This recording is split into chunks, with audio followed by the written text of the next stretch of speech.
अवांजी समातुन ताईं radio voice of Sindh London. अॼु जे हिन जदीद दौर में जॾहिं सचाई जा सॾ वरनाइण लाइ केर बि तयारु कोन्हे, जॾहिं आवाम जे अहजनि खे लिकायो वञे थो ऐं जॾहिं कूड़ खे आम कयो वञे थो, तॾहिं radio voice of Sindh London Sindh समेत दुनिया जे मसलूम माण्हुनि जो आवाज़ बणिजे थो। असीं radio voice of Sindh London ऐं voice of Sindh web TV जे प्लेटफॉर्म तां आवाम जो आवाज़ जग जहान ताईं पहुचायूं था। हिन इदारे खे असीं पंहिंजी मदद पाण तहत हलाए रहिया आहियूं। नॉन प्रोफेशनल बुनियादनि ते हलंदड़ हिन इदारे खे अव्हां जे सहकार ऐं साथ जी ज़रूरत आहे।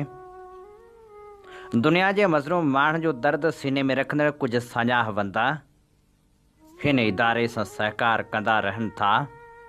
असांखे साथ ऐं माली सहकार जी ज़रूरत आहे। जेकॾहिं अव्हीं माली सहकार वसीले भरिजला बणिजणु चाहियो था त असां सां ईमेल वसीले राब्तो कयो। ईमेल आहे info@radiovoiceofsindh.com या वरी रेडियो जे प्रोग्रामनि जे बैनर ते लिखियल पते ते या फ़ोन नंबर वसीले असां सां राब्तो करियो। असांजे यूट्यूब चैनल खे ज़रूरु सब्सक्राइब करियो। उन सां गॾोगॾु रेडियो जी ऐप डाउनलोड करे रेडियो जा प्रोग्राम लाइव ॿुधंदा रहो। Radio voice of Sindh London.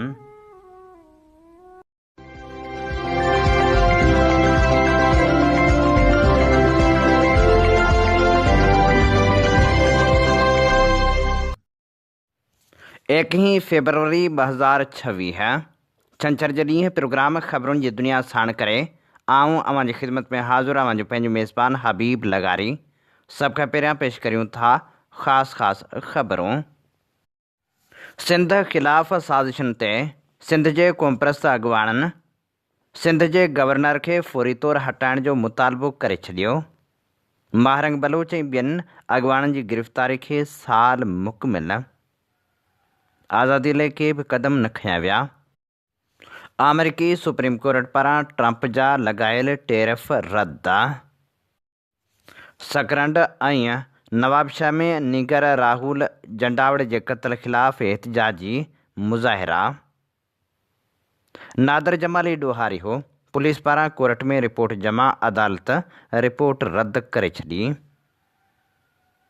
लाड़काणे में ड्राइवरनि जो टैक्सी स्टैंड ते दुकान ठाहिराइण ख़िलाफ़ मुज़ाहिरो। तहफ़ुज़ ॾियो। झांगारा ऐं गढ़ी यासीन जे जोड़नि जो हैदराबाद में एहतिजाज।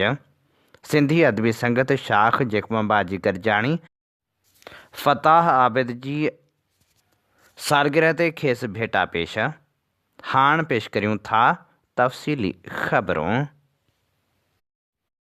सिंध जे गवर्नर कामरान टेसूरी पारां गवर्नर हाउस खे सिंध मुख़ालिफ़ सरगर्मियुनि लाइ इस्तेमालु करण ते सिंध जे क़ौमप्रस्त अॻुवाणनि सिंध जे गवर्नर खे हटाइण जो मुतालबो करे छॾियो आहे। क़ौमी अवामी तहरीक जे सरबराह अयाज़ लतीफ़ पलीजे चयो आहे त गवर्नर हाउस खे मुल्क दुश्मन साज़िशुनि जो मर्कज़ बणायो वियो आहे। सिंध ख़िलाफ़ साज़िश दरअसल मुल्क ख़िलाफ़ साज़िश आहे। मुल्क खे करप्शन, दहशतगर्दी, मुआशी बदहाली, मेरिट जी लताड़, ज़ुल्म ऐं ज़्यादतियुनि मां कढण बदिरां वधीक हथरादू बुहरान जे खूह में न उछलायो। सिंधु दरिया ते को बि कैनाल क़बूल न आहे। पंजाब जलालपुर कैनाल समेत को बि धाड़ियल मनसूबो शुरू कयो त सिंध जो 8 करोड़ अवाम सख़्त मज़ाहमत कंदो। अयाज़ लतीफ़ पलीजे चयो त सिंध खे टोड़ण जे साज़िशनि पोयां आलमी साम्राजी ताक़तनि जा हथ आहिनि। उहे मुल्क जे 25 करोड़ अवाम जा दुश्मन आहिनि। आलमी साम्राजी ताक़तूं सिंध खे टोड़े नओं इसराइल बणाइणु चाहिनि थियूं।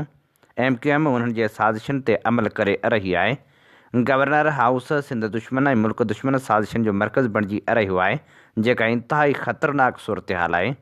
असीं उन जी मज़मत करियूं था। वफ़ाक़ ऐं सिंध हुकूमत लातालुक़ थियण बदिरां उन जी वज़ाहत कनि। गवर्नर समेत मुलविस माण्हुनि ख़िलाफ़ सख़्त क़ानूनी कार्रवाई कई वञे। अयाज़ लतीफ़ पलीजे चयो त पीपल्स पार्टी जी सिंध हुकूमत 18 सालनि खां मथे हुकूमत दौरान सिंध खे तबाही जे किनारे ते बीहारे छॾियो आहे। पीपल्स पार्टी कूड़ी जमहूरियत जी दावेदार आहे। हुननि सिंध में बादशाहत क़ाइमु करे छॾी आहे, जंहिंमें अवाम ग़ुलाम हुजे। ब्यूरोक्रेसी इदारा हुन जे हुकुमनि जा मुहताज इशारनि ते फ़क़्ति हुननि जा कम कनि। SUP जे मरकज़ी नायब सदर आज़ाद अमीर हसन पामर चयो आहे त गवर्नर सूबे में वफ़ाक़ जो नुमाइंदो हूंदो आहे।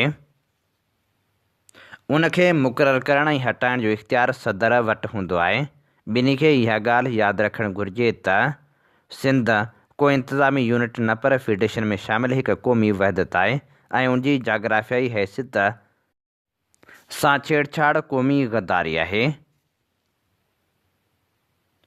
जीअं सिंध क़ौमी पार्टीअ जे अॻवान नवाज़ खान ज़ंवर चयो आहे त कराची सिंध आहे ऐं उनजो मुस्तक़बिल सिंध सां ई जुड़ियल आहे। जेके माण्हू कराची खे वफ़ाक़ जे हवाले करणु चाहिनि था उन्हनि खे यादि रखणु घुरिजे त पाकिस्तान जो वफ़ाक़ दुनिया जो नाकाम तरीन वफ़ाक़ आहे। जेके PIA Pakistan railway steel mill जहिड़ा इदारा न हलाए सघिया उहे इलाइक़नि खे तबाह करे छॾींदा। गवर्नर सिंध कामरान टेसूरी नाअहल ऐं अवाम दुश्मन गवर्नर आहे, खेसि उहिदे तां हटायो वञे। हूअ जंहिं प्लेट में खाई रहियो आहे उन प्लेट में ई सुराख़ करणु चाहे थो। सिंध जी वहदत जे ख़िलाफ़ गवर्नर हाउस में गॾिजाणी कोठाइण आइन जी ख़िलाफ़ वर्ज़ी आहे। गवर्नर कामरान टेसूरीअ ते गद्दारी जो केस दाख़िल कयो वञे। अवामी तहरीक जे अॻवान चयो आहे त सिंध जो गवर्नर हाउस गवर्नर कामरान टेसूरीअ जी ज़ाती जागीर न आहे। गवर्नर हाउस खे इस्तेमालु करे सिंध विराइण जी साज़िश कंदड़ कामरान टेसूरी खे फ़ौरी तौर ते गवर्नर जे उहिदे तां हटायो वञे। सिंध हज़ारे सालनि खां सिंधी अवाम जो वतन आहे। सिंध ते जेको बि मेरी अखि रखंदो उनखे मुहिब वतन अवाम बर्दाश्त न कंदो।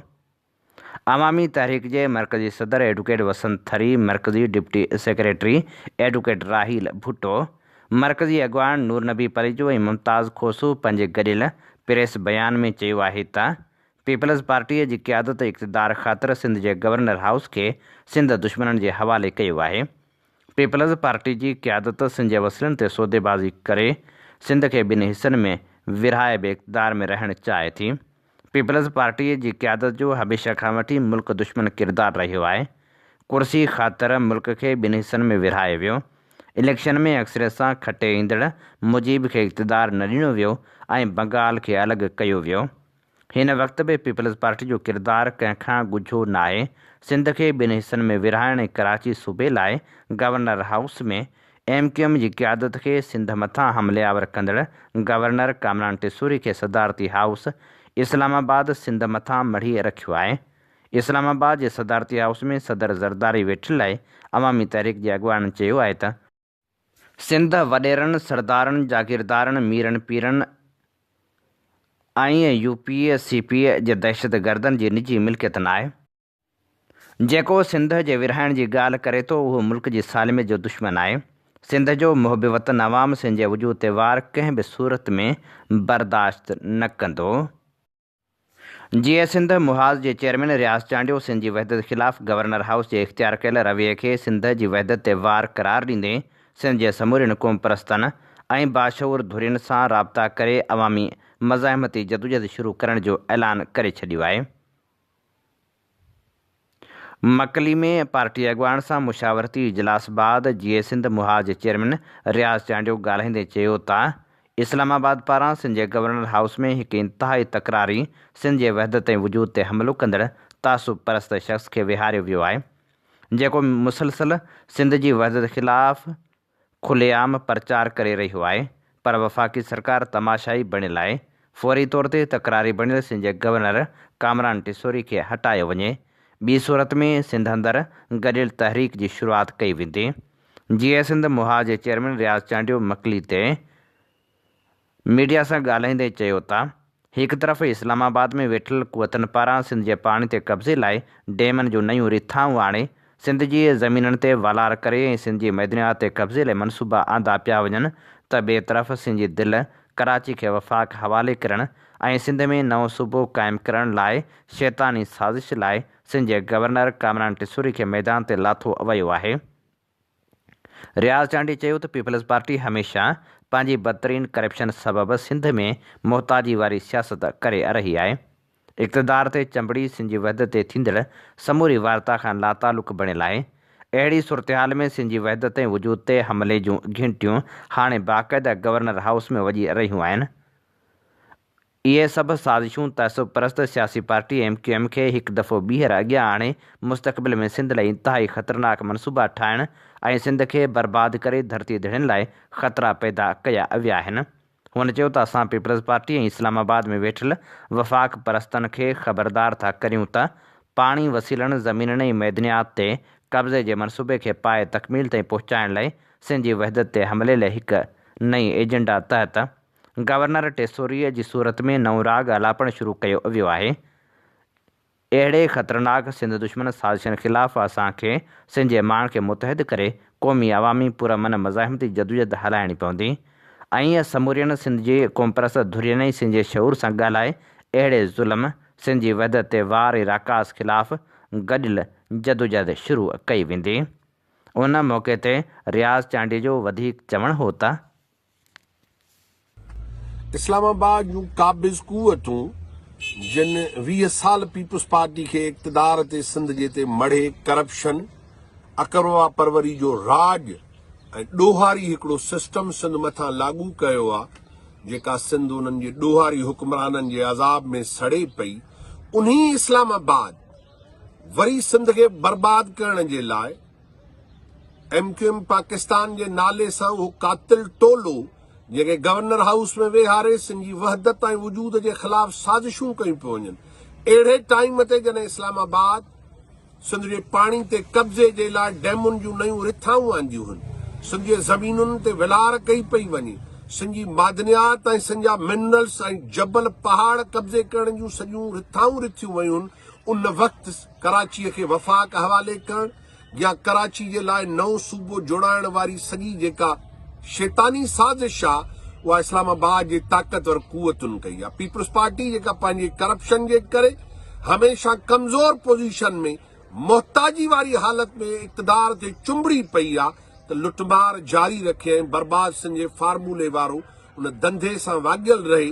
सिंधी ऑफिसरनि ऐं ब्यूरोक्रेसी कराची में जेके इस्लामाबाद जूं वेठल ताक़तवर इदारा आहिनि जिन रुश्वत जी बाज़ार गरम कई आहे, कॾहिं गुल प्लाज़ा साड़नि था, कॾहिं कराची जे अंदरि लैंड ग्रेबिंग थिए थी, कॾहिं माण्हू माराइनि था, कॾहिं तरक़ियाती कमनि जे आड़ में कराचीअ जी अलहदा शिकिल जो बहानो बणाए सिंध जी वहदत ऐं वजूद ते हमिलो करायो पियो वञे। सिंध जे माण्हुनि खे इहा ॻाल्हि सम्झणी पवंदी त पाकिस्तान जा हुक्मरान इहो सिंध ऐं सिंधियुनि लाइ बर्बादी जो सामान गॾु कनि पिया त हिकु तरफ़ MQM खे वेहारे सिंध जे वजूद ऐं वहदत जे ख़िलाफ़ ॻाल्हायो पियो वञे, ॿिए तरफ़ पीपल्स पार्टी खे कराचीअ में इक़्तिदार ते वेहारे सिंध जे बर्बादी जो सामान गॾु कयो पियो वञे जंहिंमें सिंध जे लाइ ख़तरा पैदा थिया आहिनि। असां ख़बरदार था कयूं पीपल्स पार्टी खे, इस्लामाबाद में वेठल उन्हनि कुवतुनि खे त पाणी वसीलनि ज़मीनुनि ॿेलनि ऐं पहाड़नि ते कब्ज़े वारी रिथा खे पाए तकमील ते पहुचाइण लाइ तव्हां सिंध जे वहदत जे ख़िलाफ़ वरी नई एजेंडा ऐं नओं आवाज़ शुरू कयो आहे। सिंध जे माण्हुनि खे मुतहद थी इस्लामाबाद जे ज़ुल्म ऐं पंजाब जे कब्ज़े ऐं फुरलुट ऐं पीपल्स पार्टी जी करप्शन ऐं अज़ाब जे ख़िलाफ़ असांखे क़ौमी अवामी ऐं पुरमन मज़ाहिमती जदोजहद हलाइणी पवंदी। सिंध जे सभिनी क़ौमपरस्त धुरनि सां ॻाल्हायूं था, सिंध जे सॼे शऊर सां ॻाल्हाईंदासीं ऐं जेको कुझु सिंध जे मथां ई बुख नाइंसाफ़ी ऐं ज़ुल्म जो राकास आहे इन जे ख़िलाफ़ गॾियल जदोजहद कयूं। सिंध सभिनी नज़रियनि आइननि ऐं कानूननि खां मुक़दस आहे। को बि कानून ऐं आइन जेको असांजे क़ौमी वजूद ऐं वहदत जो इनकार करे थो उन जे ख़िलाफ़ असांजी जदोजहद जारी आहे। असांखे ही फुरलुट जो राज क़बूल न आहे। कराची में सिंध लाइ जाखोड़ींदड़ खुशबू ख़ालिद जे घर ते अॻूणे SHO पारां चढ़ाई करे संदसि अमर ते तशदुद कयो वियो। तशदुद वारे वाक़े ख़िलाफ़ खुशबू ख़ालिद ऐं कदीर सिंधी थाणे ते पहुता त पुलिस पारां केस दाख़िल करण खां इनकार कयो वियो। सोशल मीडिया ते अपील करण ते कराची में रहंदड़ क़ौमी कारकुन थाणे ते पहुता एहतजाज जे चिताव बाद केस दाख़िल कयो वियो आहे। जॾहिं त जवाबदार आख़िरी इतलान ताईं गिरफ़्तार थी न सघियो हो। खुशबू ख़ालिद पारां मुतालबो कयो वियो आहे त अॻूणे SHO मतलूब हसन पंजाबी खे गिरफ़्तार करे सख़्त सज़ा ॾिनी वञे। डॉक्टर महरंग बलोच समेत बलोच यकजहती कमेटीअ जी क़यादत खे क़ैद थिए 1 साल पूरो थी वियो आहे। उन मौक़े ते बलोच यकजहती कमेटी जो चवणु आहे त जबर वसीले आवाज़नि खे ख़ामोश करण जी पॉलिसी खे 1 साल थी वियो आहे। बलोच यकजहती कमेटी जे सरबराह डॉक्टर महरंग बलोच, मरकज़ी अॻवान बेबगर बलोच, शबतुल्ला शाह जी गुलज़ादी ऐं बेबू बलोच जे क़ैद खे 1 साल मुकमिल थी वियो आहे। जॾहिं त बलोच यकजहती कमेटी पारां आगाही मुहिम जो ऐलान कयो वियो आहे। बलोच यकजहती कमेटी पारां जारी कयल बयान में चयो वियो आहे त बलोच सरज़मीन ते हलंदड़ जबर हर रोज़ वधंदो पियो वञे। जबर खे लिकाइण ऐं मुतासिरीन जे एहतजाज ऐं फ़रियाद जे बुनियादी हक़ ते पाबंदियूं रियासी इदारनि जी सख़्त तरीन पॉलिसी आहिनि। गुज़िरियल साल 19 मार्च खां बलोच यकजहती कमेटी जे ख़िलाफ़ क्रैकडाउन शुरू कयो वियो, जेको अञा ताईं जारी आहे। मार्च 2024 खां वठी हींअर ताईं चचरियल लाश मिलण, जबरी गुमशुदगियुनि ऐं जाली मुक़ाबलनि वारनि वाक़िअनि जो सिलसिलो जारी आहे। बलूचिस्तान में हलंदड़ बदतरीन रियासी जबर दौरान हर बाशऊर बलोच पंहिंजी क़ौमी बका ऐं इज्तिमाही तहफ़ुज़ खे यकीनी बणाइण लाइ जदोजहद करे रहियो आहे।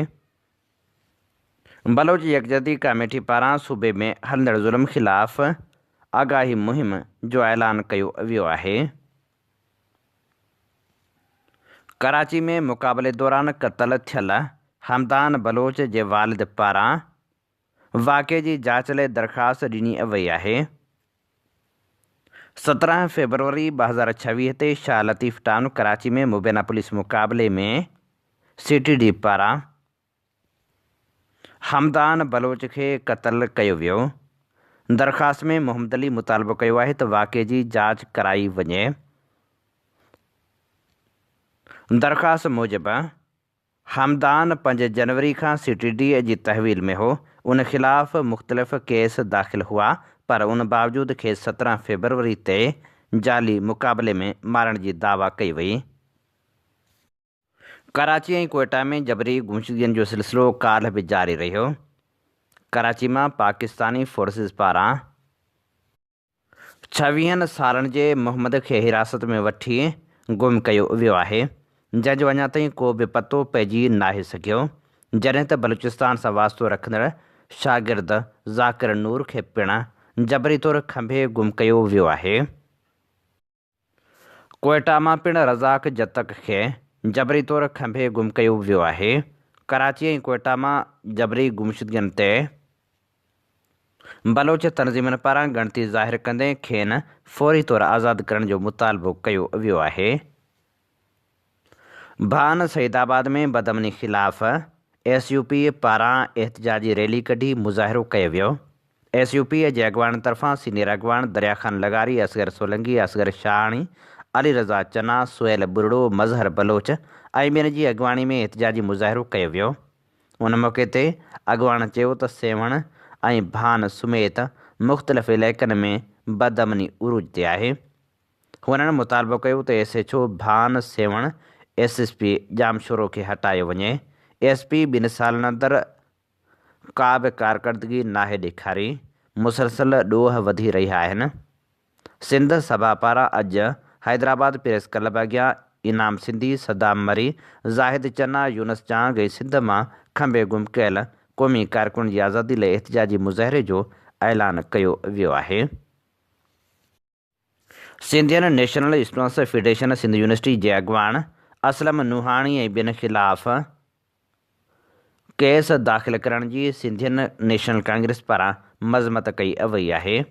सिंधियन नेशनल कांग्रेस पारां मुतालबो कयो वियो आहे त जल्द खां जल्द कूड़ो केस ख़तमु करे सिंध यूनिवर्सिटी अंदरि असल फ़साद जी जड़ सपाफ जे अॻवाननि ख़िलाफ़ कार्रवाई कई वञे। अमरीकी सुप्रीम कोर्ट अमरीकी सदर डोनाल्ड ट्रंप जे आलमी वापारी टेरिफ वारे क़दम खे कलअदम करार ॾेई छॾियो आहे।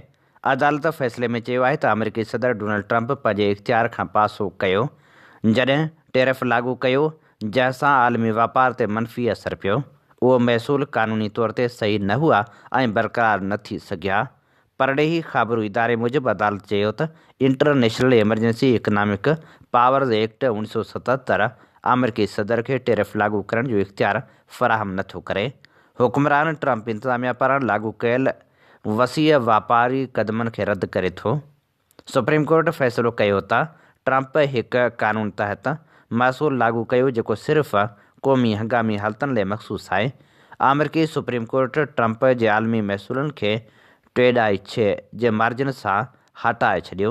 फ़ैसिले में 2 liberal justice Ketanji Brown Jackson, Elena Kagan ऐं सोनिया, 3 क़दामत पसंद जजनि एमी नील ऐं चीफ जस्टिस जॉन रॉबर्ट्स शामिल हुआ।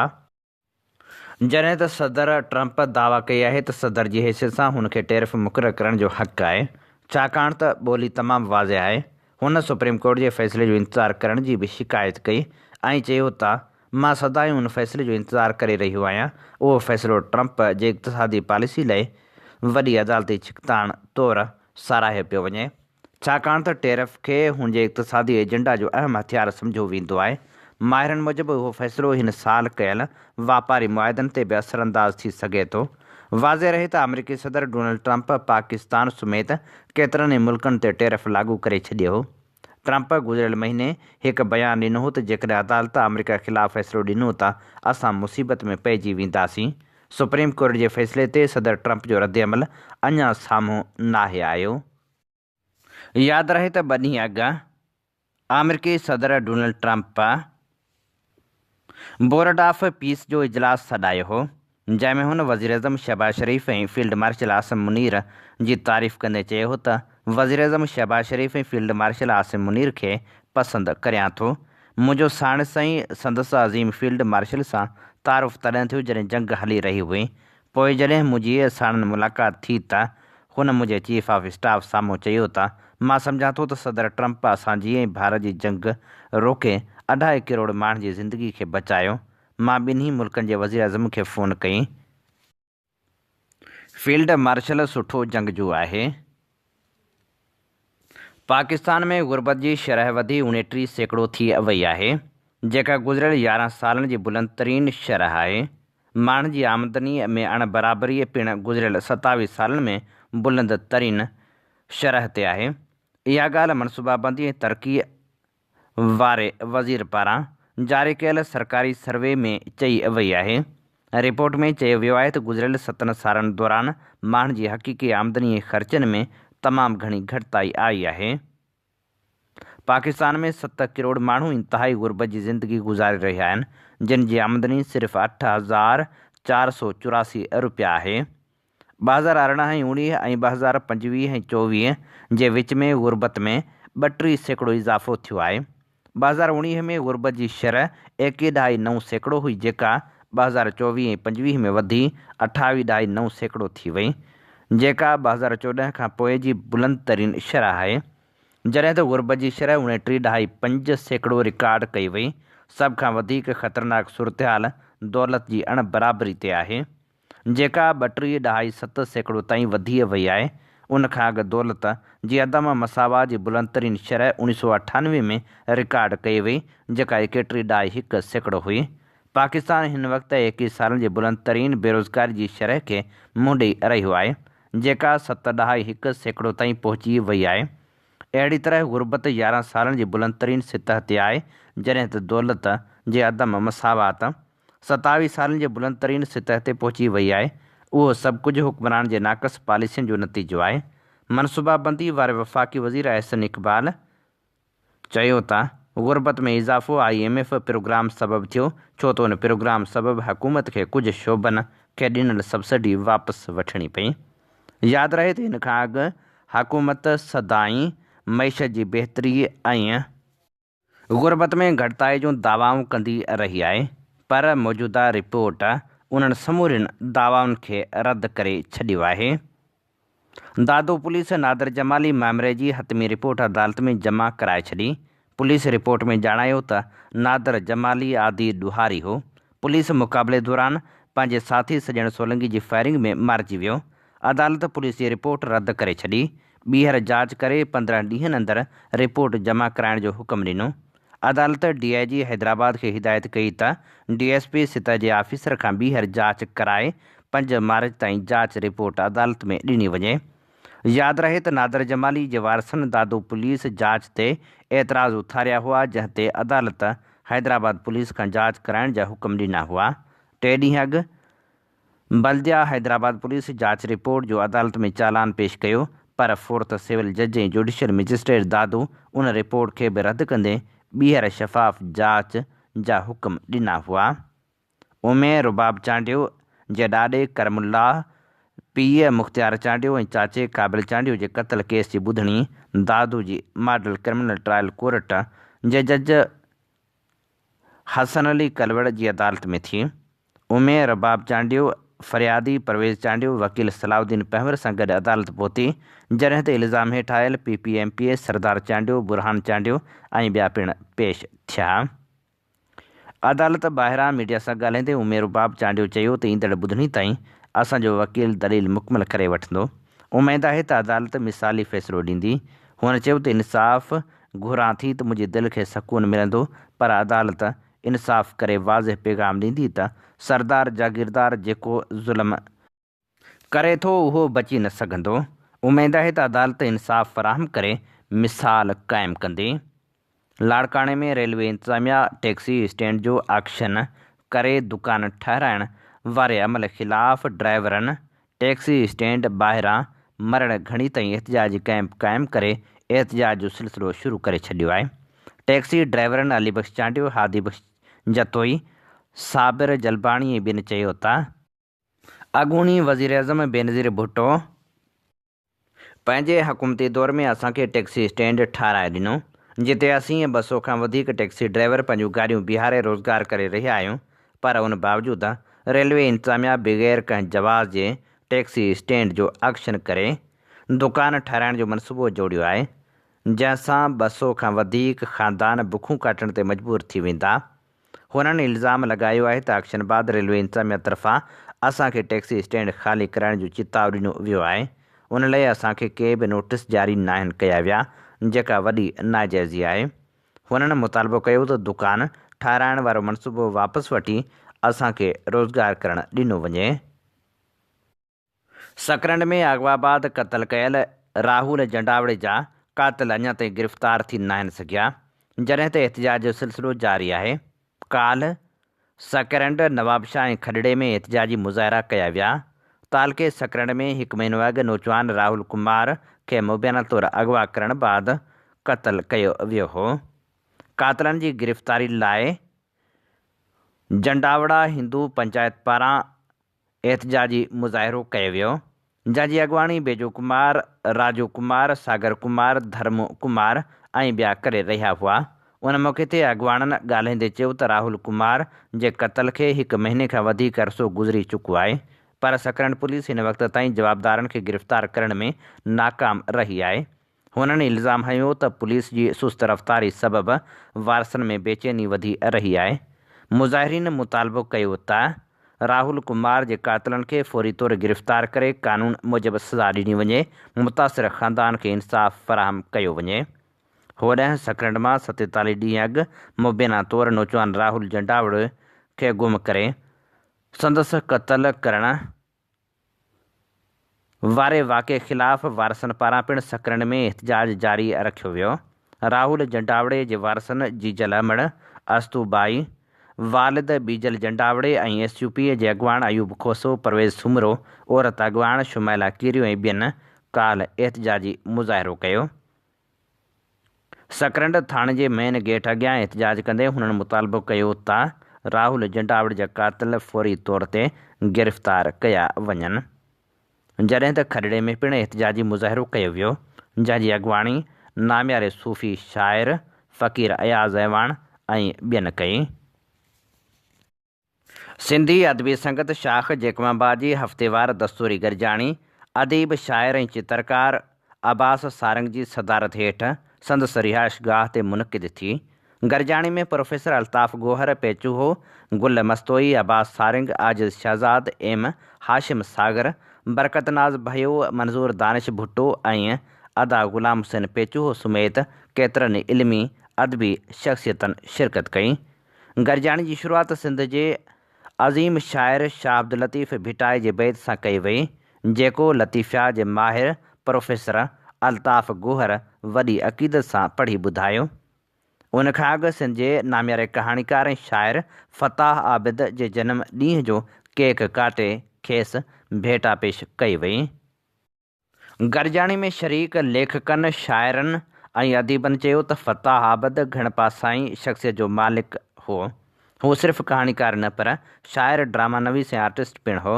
हुन अदब जी हर सिन्फ़ में तिब आज़माई कई, जेका सिंधी अदब जो क़ीमती असासो आहे। गुल मस्तोई मुख़्तसर कहाणी हादिसो पेश कई, आजिज़ शहज़ाद ऐं अब्बास सारंग गज़ल पढ़िया, अदा ग़ुलाम हुसैन पेचूहो चौसिटो ऐं मंज़ूर दानिश भुट्टो ॿसिटो ॿुधायो। गरजाणी में शरीक साथियुनि पेश कयल इस्मनि ते इस्लाही तनक़ीद कई। आख़िर में सिंधी अदबी संगत औरत शाख़ जेकमाबाद जी अॻवान ऐं शाइरा प्रोफेसर सफ़िया सुल्ताना मुग़ल जे घर में लॻल धाड़े ख़िलाफ़ मज़मती ठहराव पेश कयो वियो। उन सां गॾोगॾु सिंध जे सीनियर शाइर रामचंद ओड ऐं जेकमाबाद जे सहाफ़ी इज़हार गुल सरकी जे बेवक़्ता ते लाॾाणे ते ॾुख जो इज़हार कयो वियो। सिंधी अदबी संगत शाख़ हैदराबाद जी गरजाणी थी गुज़री, जंहिंमें नामियारे शाइर रामचंद ओड खे भेटा पेश कंदे चयो वियो त रामचंद ओड जे विछोड़ जे दर्द खे महसूस ई करे सघिजे थो। सिंधी अदबी संगत सिंध जे सेक्रेटरी जनरल अहमद सोलंकी ॻाल्हाईंदे चयो त रामचंद सां एतिरा गहरा नाता हुआ जो मथस ॻाल्हाइण जी सघ नथो सारे सघां। हू मुंहिंजो आशिक़ बि हो त पतंग बि हो। हुन सां घारियल हिकु हिकु लम्हो विसारे नथो सघिजे। मुंहिंजे मन जी माले जो हिकु मोती टुटी पियो आहे। राम जे विछोड़े जो ज़ख़्म सालनि ताईं जीअ झोरींदो रहंदो। गरजाणी में ताज जोए रामचंद जा गज़ल पढ़ी ॿुधाया ऐं चयो त हू सिंधी गज़ल वाई ऐं नज़म जो ख़ूबसूरत शाइर हो। संदसि उसलूब ऐं लहजो पंहिंजो हो। दरिया ख़ान पीरज़ादे रामचंद ओड जो तारुफ़ पेश कंदे चयो त साणुसि मुंहिंजो वास्तो 1980 खां हो। हुनजो अदबी लाॻापो मीर मुहम्मद पीरज़ादे, ताज जोए, अहमद ख़ान नागराज, मुस्तफ़ा नागराज, आसिफ़ मिठियाणी ऐं अब्दुल रसूल अब्बासी सां हो। हू सिंधी अदबी संगत टंडे जाम जे बानी मेंबरनि मां हो। वहीद गाहे चयो त रामचंद असांजो दोस्त ऐं गज़ल जो बहितरीनु शाइर हो। वाहिद कांदड़े ॻाल्हाईंदे चयो त रामचंद जो विछोड़ो सिंधी अदबी संगत लाइ वॾो नुक़सानु आहे। संदसि जुदाई जो दर्द ऐं अहसासु असां सभिनी खे आहे। हू आर्टिस्ट शाइर हो। अनवर सागर कांदड़े चयो त रामचंद सां मुंहिंजी 2017 खां वेझड़ाइप रही। हुन जा गज़ल फ़िक्र ऐं फ़न जो आला नमूनो आहिनि। हुन मुस्तफ़ा नागराज सां गॾिजी 90 वारे ॾहाके में नारायण श्याम बाबति शानदार सेमिनार कोठायो हो। राम जी शाइरी ऐं किरदारु हमेशह यादि रखियो वेंदो। ग़ुलाम रसूल गर्क चयो त राम असांजो यार ऐं बहितरीनु शाइर हो। ख़ालिद राजपर ॻाल्हाईंदे चयो त राम जो विछोड़ो असां लाइ वॾो हादिसो आहे। राम वॾो नक़ाद हो। मुंहिंजे अदबी शऊर में संदसि हिसो हो। मौत बरहक़ आहे पर खेसि ज़िंदगी भर विसारे न सघंदासीं। गुल सिंधी चयो त रामचंद ओड जी शाइरी में सिंधी समाज, सक़ाफ़त ऐं इंसानियत जा रंग नुमाया नज़र अचनि था। नज़ीर मलकाणी चयो त रामचंद सुठो शाइर, सुठो इंसान हो। दिलदार जावरी चयो त सिंधी अदबी संगत हैदराबाद राम खे यादि करे जस जोॻो कमु कयो आहे। मौलाबख़्श मोहबती चयो त राम सां मुंहिंजा 2 वास्ता हुआ, हिकु शाइर वारो, ॿियो उस्ताद वारो। हूअ अरड़ो किरदारु हो। गरजाणी में अहमद सोलंकी रामचंद जी शाइरी जो किताब छपाइण जो ऐलान करण सां गॾु संदसि औलाद जे रोज़गार जे सिलसिले में सार संभाल लहण जो ऐलान कयो ऐं चयो त संगत मर्कज़ पारां 22 फरवरी ते सिंधी ॿोली अथॉरिटी जे हाल में रामचंद बाबति ताज़ियती मेड़ाको कोठायो वेंदो। आख़िर में सिंधी अदबी संगत जे मेंबर ऐं शाइर ग़ुलाम मुस्तफ़ा सोलंकी जे वालिद अहमद ख़ान सोलंकी जी वफ़ात ते ॾुख ऐं ताज़ियत जो इज़हार पिणु कयो वियो। गढ़ी यासीन जे ॻोठ रख जी रवासण हसीना तहफ़ुज़ लाइ हैदराबाद प्रेस क्लब साम्हूं एहतजाज कयो। हुन चयो त मूं अब्दुर्रहीम सां शादी कई आहे, मूंखे अगवा करण जी कोशिशि कई वई। साॻे वक़्तु सेवण जे ॻोठ झांगारा जी रहवासण आयशा ऐं संदसि मुड़ुसु अली नवाज़ पिणु एहतजाज कंदे तहफ़ुज़ जो मुतालबो कयो। हीअ असीं अवां जी ख़िदमत में पेश करे रहिया हुआसीं ख़बरूं। इन ते प्रोग्राम ख़बरुनि जी दुनिया जो वक़्तु पुॼाणी ते पहुचे थो। पंहिंजे मेज़बान हबीब लगारी खे ॾींदा इजाज़त। जेॾहिं पेर तेॾहिं ख़ैरु। अवां जी समातुनि ताईं radio voice of Sindh London